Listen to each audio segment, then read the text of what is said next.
Yoshua Suherman resmi menikahi sang kekasih. Clairin Clay ungkap kebahagiaan, janji akan jadi istri yang baik.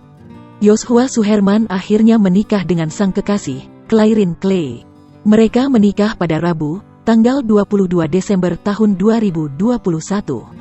3 tahun merajut asmara, Yoshua Suherman melangsungkan akad pada pukul 16 waktu Indonesia Barat.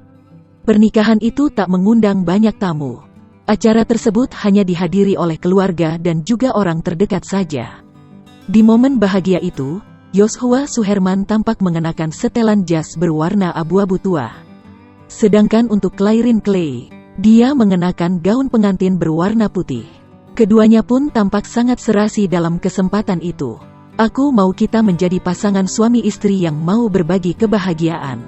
Bukan hanya berharap kebahagiaan. Semoga doa semua yang hadir di sini bisa menjadi kekuatan bagi kita untuk menjalani rumah tangga setelah ini. Di hadapan para jemaat dan di hadapan Tuhan. Aku akan mengucapkan janji suci aku kepada Kristus, ucap Yoshua pada Clairin Clay dikutip tribunstyle.com dari tayangan live di kanal YouTube Jojo & Clay, Rabu, tanggal 22 Desember tahun 2021.